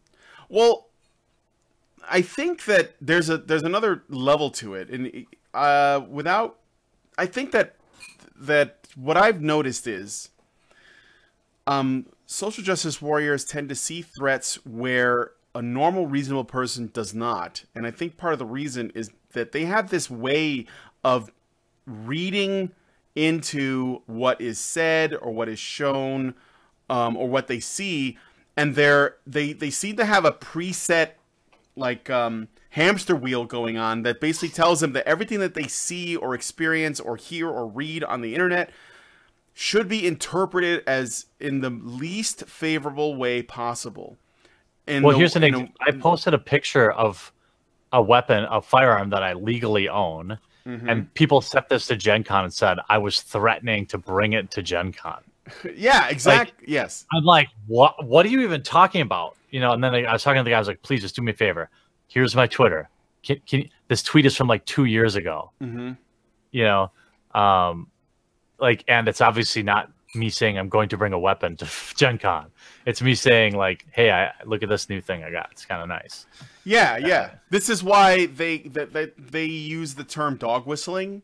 You know what a dog whistle is? Yeah. Yeah, that's their way of saying, you know, even if it seems innocuous, it must be bad and destructive and dangerous in some way. We just have to figure out how. It's like this crazy religious thing, you know, where there's, and I'm not shitting on religious people. Like, at the very least, you know, when it comes to religion, there's like a separation of church and state. But when it comes to social justice warrior, postmodern, neo-Marxist, fucking, feminist shit, it's like a religion still in every way, except that they can and do use state power as often as possible. So to like get people, they're more dangerous than a religion. Way more dangerous than organized religion, because they actually do have, people in high places that they tend to use because they believe in companies. And this is probably why the Wizards of the Coast responded by doing what they did, because it's probably just easier for them to do that than, say no. And or they genuinely believe it, because I know like the guys at Paizo, when it comes to the Pathfinder shit, a lot of allies in the Magic YouTube community. There's a lot of people that are indifferent, but there's a few people that really dislike me. And I should say I really don't dislike anyone. But they saw this as an opportunity because she named me. So then they put out these absurd hit pieces about me, like combed through all of my social media accounts for a period of 3 or 4 years back, put everything together, sent it to Wizards of the Coast, and demand they ban me. Now, what does a banning really mean? It means I can't play at my local game store, which sucks.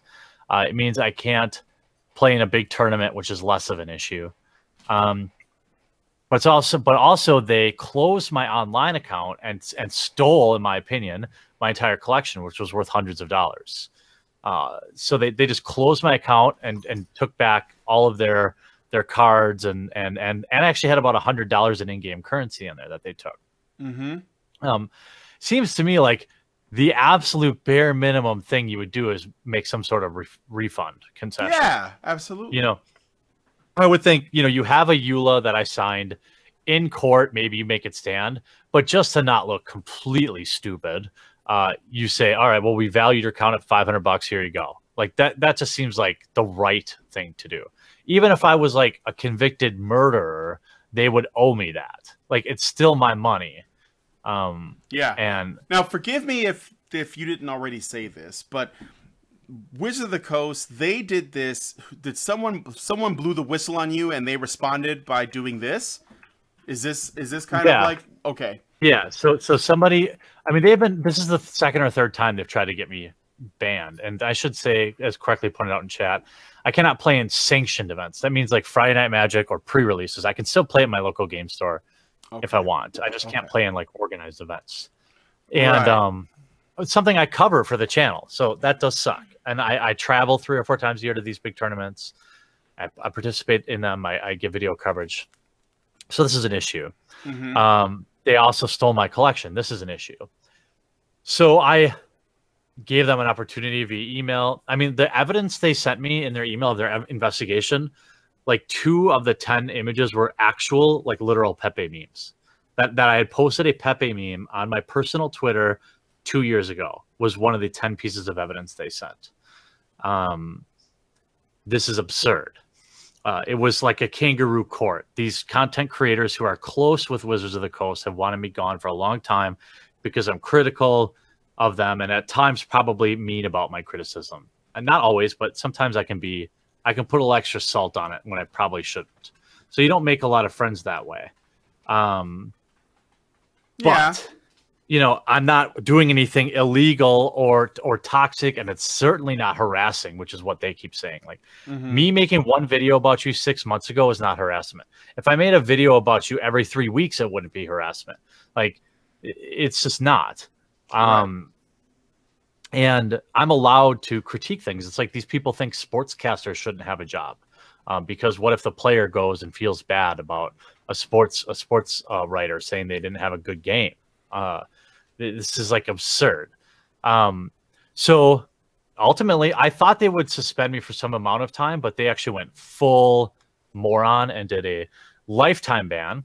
Now, anybody that ever gets a ban always gets an appeal, and they went out of the way to say, you cannot appeal this. So that last line told me that they knew I was right. Like, how could they possibly allow an appeal? Because they didn't ban me on any real. Can they do that? Can they basically just say you cannot appeal this and that's it? It's like Like I mean, they're not a government agency. Yeah, it's true. Yeah. I was just wondering if there was something in their sort of terms of service or, you know, that kind of thing. It probably is, but you know, at the end of the day, I talked to some lawyers. It's not a fight worth fighting. I would pay a lot of money to even fight it. So I've instead switched my motivation to making sure everyone on the planet sees just how hypocritical and just how politically motivated this was. Because if they felt like Pepe memes were something that they were willing to appeal, they knew if I could appeal it that I would win. Like, you can't ban somebody from playing in organized events.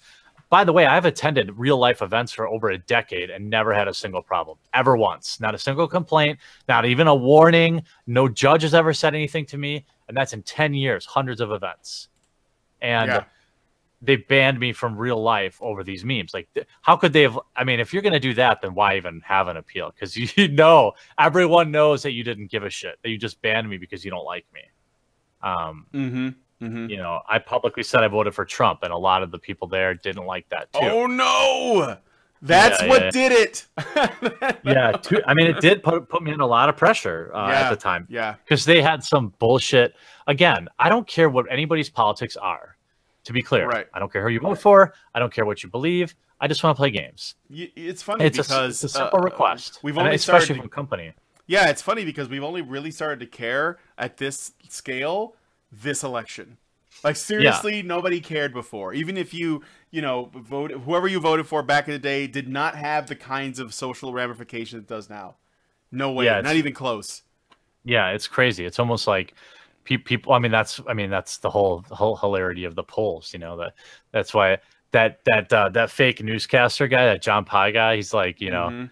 Because you can't ask people outside the poll who they're voting for, because once they get inside there and they close the door behind them, that's like a powerful thing. And that's why nobody saw Trump winning, is because like the media was calling everyone all sorts of terrible names. Look, I don't like these people who have like Trump derangement syndrome are like, oh, did you see what your boy tweeted today? Did you see? No, of course. I mean, all politicians are trash. Like, just because I voted for the guy doesn't mean I personally subscribe to everything he does. The only reason I came out public with it is because Wizards of the Coast signed a petition for game companies for Hillary. So I was like, all right, okay, how about this? I'll upload a video. Like, it's like what would make me happy is if they just focused on printing cardboard. I don't want to see they put out, I called them out on International Men's Day. I saw 10 million women's rights tweets and Facebook posts, but not one on International Men's Day. Like, either if you're going to do it, if you're going to do something for Gay Rights Day and you're going to do something for Women's Day, then you better do Men's Day and you better do Children's. It's just easier if you don't. Just don't. Well, that's all I want. Yeah, but virtue signaling is powerful. And the thing is that men... And I'm not defending them here, don't complain. But men do. Yeah, men don't complain. So if you don't celebrate International Men's Day, most men, they don't even know that there is a day. And then the ones that do, they're just like, well, I'm not really expecting anybody to make a big fuss out of this, you know. Well, they tuck it in on Sunday too. It's even like you know, Father's Day is kind of heading in that direction, right? I mean, dads don't care. Dads don't need it. Yeah, or they don't have access to their kids, so they couldn't celebrate it if they wanted to. But that's a whole other thing. Yeah, salty MRA comment there. Yeah. Well, let me go ahead. I'm going to read some super chats because they've been sitting here for a little while. Yeah, you do that. I've got to hit the head real quick. Yeah, go ahead. I've got a dip after that, so I'll be right back. All right. So I got $10 from Joey Jojo, who says, awkward men find hobbies, build hobby up, hobby panders to awkward men. Women force themselves into hobby, get mad that hobby doesn't pander to women. Hobby is then split and co-opted. Thank you, Joey Jojo. And yes, I hear what you're saying. Duck, formerly known as Censor. Hey, what's up, man? He gave us $5 Australian. Says rarity is best pony. Or, yeah, I think that's what the A stands for. I'm not sure. Joey Jojo gives us $2 and says, we need video women like Dahlia from Xenoblade 2. I don't know what you're talking about. I think that's a chick with the tatas. So... And Xeranx gives us $5 and says, getting thirsty guys to not simp is like getting gamers to not clamor for day one DLC. Yes, that is true. It kind of annoys me, but what are you going to do? You can't drive or control the market, but you can like at least try to inform people and say, look, this is what you're getting into. now you have, at least you're informed, and maybe you'll make a good choice. I don't know. Destron1201 gives us $2 and says, Samus was great until other M. I didn't play that one, but I've heard things. November Mind gives us $2 and says, yo, goys, love y'all. Well, thank you, November Mind. I never heard of you. Maybe you'll be a sub. And we'd appreciate that here at HBR. And also, I noticed that we got a lot of people who added us on Twitch. I want to thank you guys for doing that. I'm sorry I couldn't go through it, but you probably saw the animation that popped up as you were subbing. And hopefully you guys will come back for more of our Twitch streams. Welcome back, Jeremy. Hey, yeah, sorry, right. I had to. It's okay. Now, I know you can't stay very long. So what I'm going to do is, can you stay just while I go through some quick questions that some of the fans have given us? Okay. Happy to. So, why would a company like Wizards of the Coast feel the need to police their fan base like this? I guess, what do you think? Yeah, I mean, I think the question, right? I think if you're in the chat and you probably posed that question, it's like, it's almost rhetorical because there is no reason. It's the same reason as everywhere else. There's a vocal minority that gets into these companies and tells them that that's what they're supposed to do. They put out, you know, things about inclusivity, and then 2 days later ban me for life. I mean, they just they can't even get out of their own way. Nobody cares about what anybody posts on Twitter at all, except for, like, they essentially got involved in high school drama. Think about that. Like a corporation getting involved in high school Twitter drama. That's crazy, man.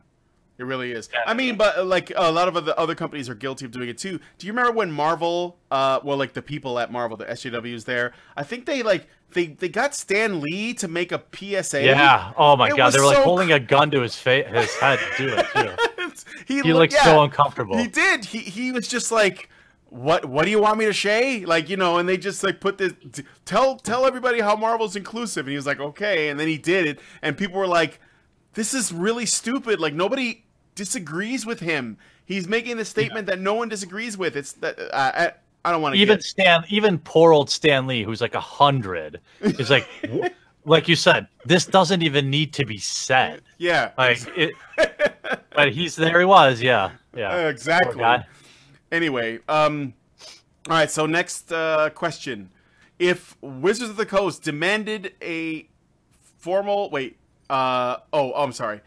If they were to offer you a return, like they would like to unban you in exchange for an apology from you, would you do it? So if they demanded, I've asked myself that question. To be honest, like if they gave me my cards back and unbanned me, they could even give me a formal warning like they gave other people. But then I would only apologize if they then issued an apology to me and had an actual like enforceable, like I would want them to say, we're never going to get involved in this shit again. Then I'll give them their lip service apology. But if they're like, hey, we'll just unban you if you apologize, I'll tell them to get fucked. Like, I don't. This isn't about me getting unbanned as much as it is making a statement that I do not want a company that prints cardboard money to be telling saying what people can and can't do on social media. Yeah. So I would give them, like, I would quietly give them the apology that they asked publicly. If they gave me in writing some sort of, if I believed that they just weren't going to get involved in any of this shit ever again, then I would do it. I would take that to my grave, you know, like, yeah, just because it's about making the change, not about me winning. Yeah. And a reverse, I guess there's another question that's totally inverse of this. If you became unbanned, would you be willing to accept anything but an unconditional, no greater conditions than anyone else return to Wizards of the Coast? So basically, would you ask them, like a 1 year or something? Like, well, would you accept an apology? Like, would you say, oh, you know, I'll go back to, like, I'll accept an unbanning if you guys publicly apologize? No. If they just unban me, they don't have to apologize. Okay. Everyone, the unbanning itself would be an apology. You know, Yeah. and it's not just me; it's also Travis Wu, professional player. I'm getting to to Travis Wu because I actually want to try to get him on and find out what his story is, but maybe you go ahead and finish what you're gonna say, and then tell me what happened to Travis Wu. Like, how did he get banned? He ran a Facebook group where people posted memes, and he made the horrible mistake of sticking up for me publicly. And that's why he got banned. If he would have kept his head down, he wouldn't have got banned. I'm 100% convinced of that. Right. But he made the mistake of publicly saying, "Can you like leave Jeremy alone? Can you like he's my friend? Can you like not?" And then he got banned for a year for this, for just creating a Facebook group where people posted memes, not because of anything he did. Jesus. Yeah. So one thing I've learned from my experience, and I should tell you a little bit about what happened with us at Honey Badger Radio, is if you apologize to social justice warriors, they never do it. Never do it.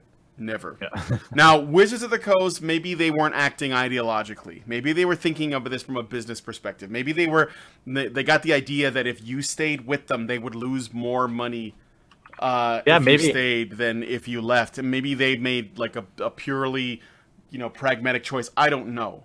But just, if you understand where I'm coming from, never, ever, ever, ever apologize to SJWs, especially if you didn't do anything wrong. If you know you did something wrong, then you apologize because you feel remorse and you want to make amends. But if it's just because somebody's claiming that their feelings are hurt and you know you didn't do anything wrong, then that's what I mean. Like, the apology is a slippery slope. Like, am I going to read a prepared statement? Hell no. Would I say I don't regret my criticism, but I regret in the way in which I delivered it? Sure, that's fine. That's not a concession in my opinion. Okay. But if they were like, denounce Pepe as a hate symbol, well, no, I'm not going to do that. Right. Okay. So going back, so more of these quick questions. Sure.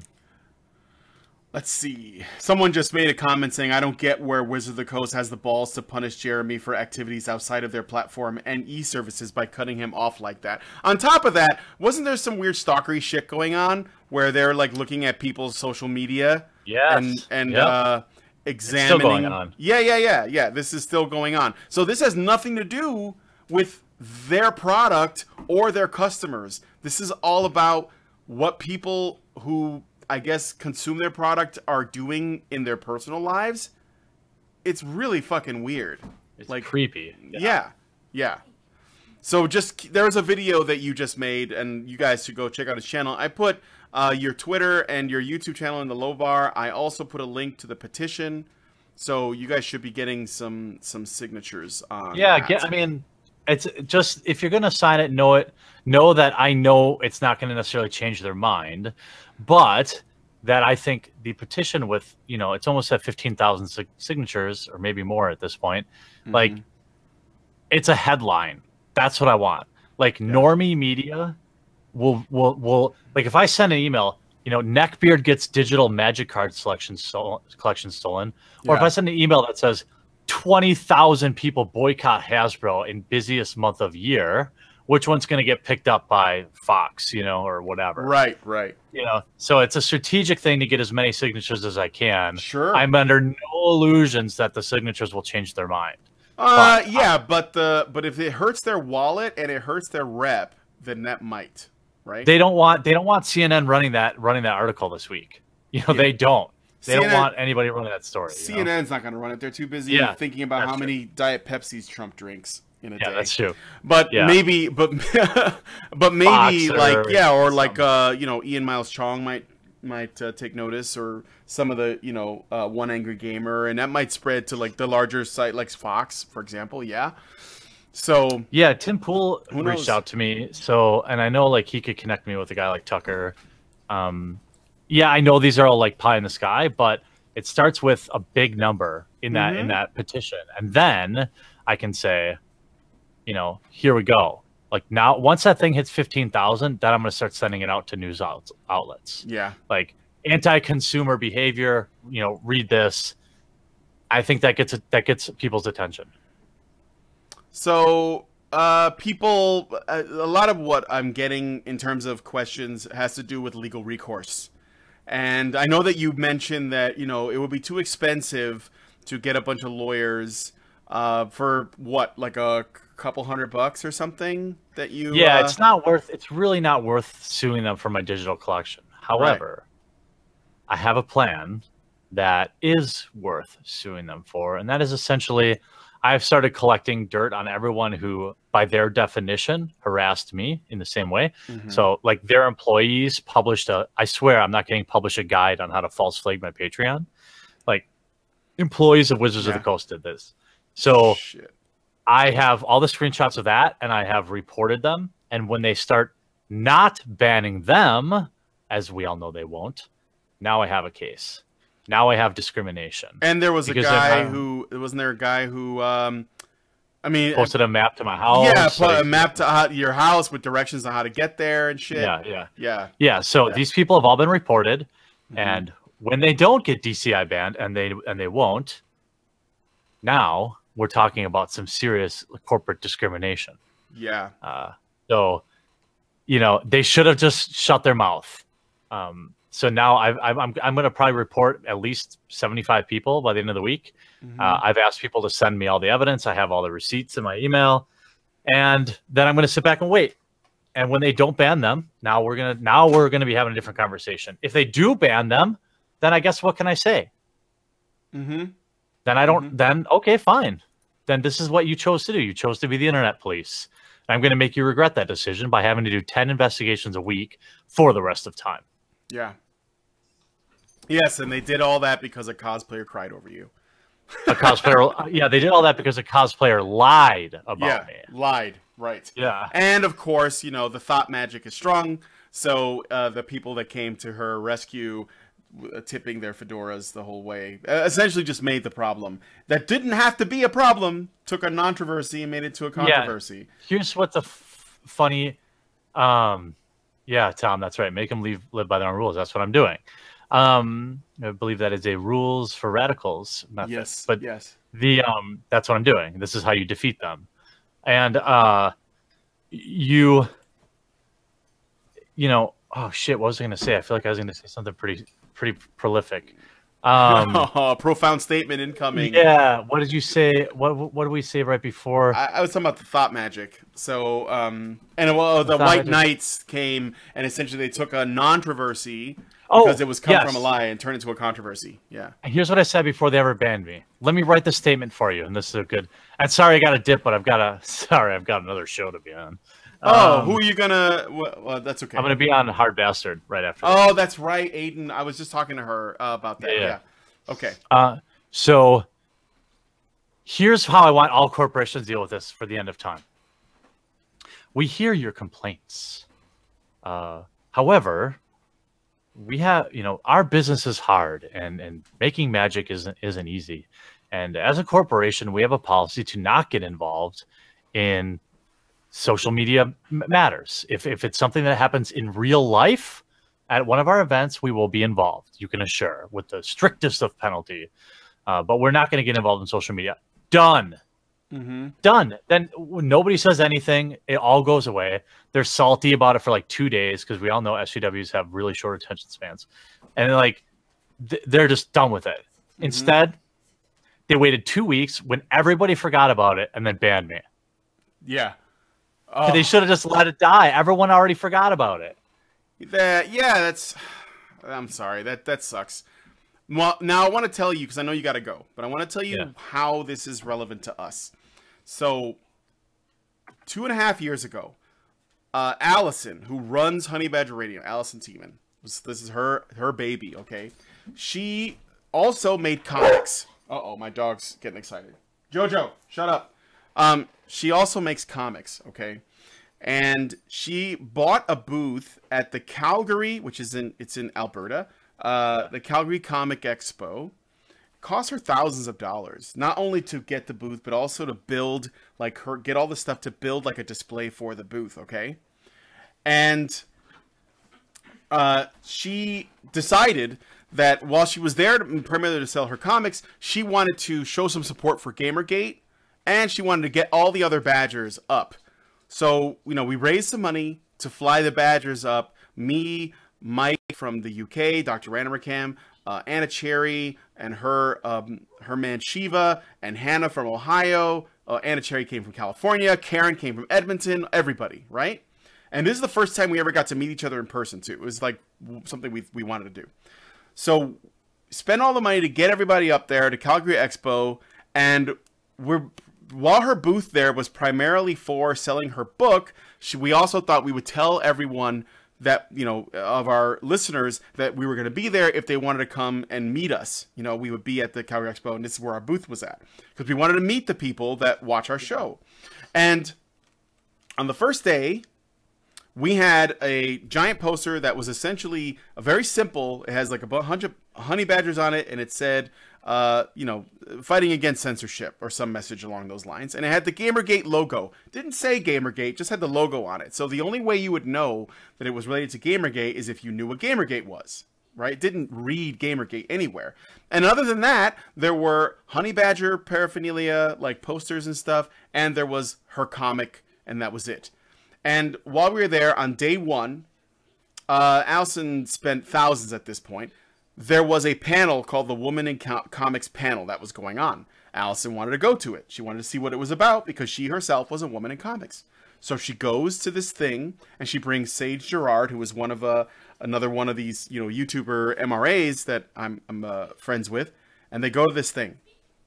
And I'm there managing the booth with Mike and a couple of the others.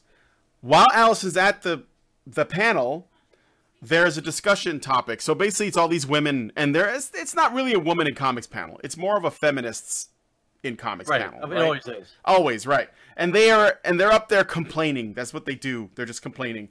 And one of them complains about MRAs. She's like, "What are these?" And I don't even know what it's about, because I just know that she's complaining about MRAs just being a thing that exists. Oh.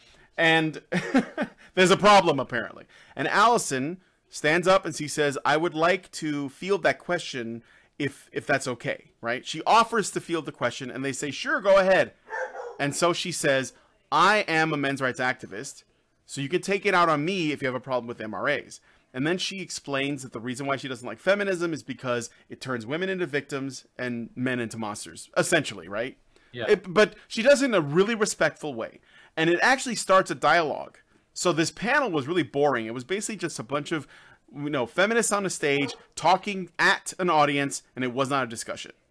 And if you've been to VidCon or other places that have feminist panels or social justice ones, that they're all like that. They're talking at you, and you don't get to disagree, right? So she did. It turned to a healthy discussion. It was very interesting. She even spoke to some people afterwards, and she left. And the women on the panel were totally nice to her, right? Then later that day, or maybe like around that time, we started seeing tweets by the Mary Sue at the Calgary Expo saying, "These people are dangerous and they should not be here." So the Mary Sue is a feminist website, in case you don't know. I know it. Yeah. So they're essentially calling for us to be removed. Like, we're the worst. How did you even let these Gamergaters in here? They're Nazis and rapists and all that, right?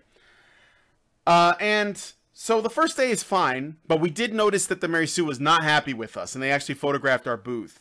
Then we go home. We don't think anything about it. Yeah, it's super creepy because they were like hiding and taking pictures of us, and you know, we didn't know about it. So we go home. We don't think about it. We have like a stream. Everyone gets drunk. We have a great time. Next day comes. We go back for day 2, and there are people who came to visit us on day 1, by the way, who were terrified for us. Like, there were people who came to like, "What do you guys, I hope you're going to be okay because you're displaying a Gamergate logo and who knows what can happen." And we were like, well, somebody's got to make it public. Like, I think it was the first time that the Gamergate thing was put in a public space at that scale, where, you know, people were just like, this is what it is, right? And if somebody wanted to talk to us about it, they could. But they were scared for us. So the second day we go, and I get there a little bit later, and Allison and her husband are tearing down the booth, and she's in tears. And it's because when she showed up, they told her she has to leave. So we got kicked out of the Calgary Expo. Second day, we spent thousands, or Allison more accurately, spent thousands, as well as the people who donated to get us all out there. spent thousands to go to this thing, and on the second day we get kicked out. And not only did we get kicked out of the Calgary Expo that day, but Allison herself was permanently banned from all Calgary Expo or any Comic-Con in Canada forever. Like all the cons in Canada that the Calgary Expo essentially sponsors forever. Okay? That's insane. Yeah, because of that. Because we had a Gamergate logo. And we turned it into a 2.5-year long legal battle because obviously, well, we had a couple of, I mean, I can't give away what happened yet because they're still working out the kinks, but let's just say that for now, this whole thing is reaching its conclusion. But this has become an issue of free speech that we were able to set precedent for in Canada. Because there were other people who got kicked out. There was a guy who had like a Christian-themed booth at a Comic-Con, and he was kicked out. And he Who even cares? Right, exactly. I mean, like he had this tiny booth with like these little Christian books or whatever, and he wasn't hurting anyone. He wasn't he was just sitting there, and people were just like, "This is not allowed," you know. And they gave him the boot. So we were able to set some precedent.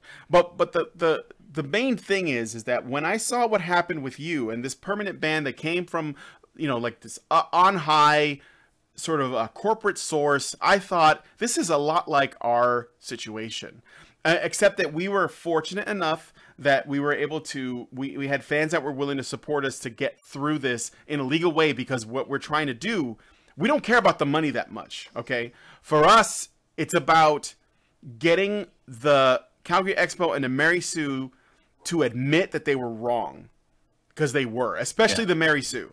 They were, I mean, they are my fucking enemy right now, okay? And they have been for 2.5 years for what they did. So, solidarity, man. Yeah, for sure.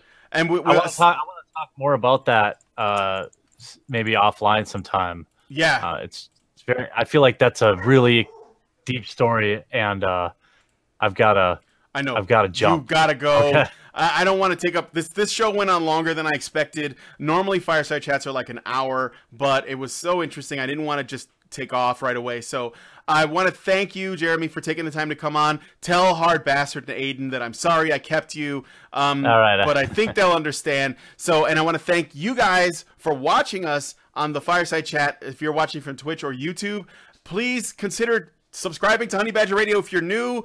We do lots of live streams, and sometimes we actually have something interesting to say. So be sure to check with us next time. Thank you so much.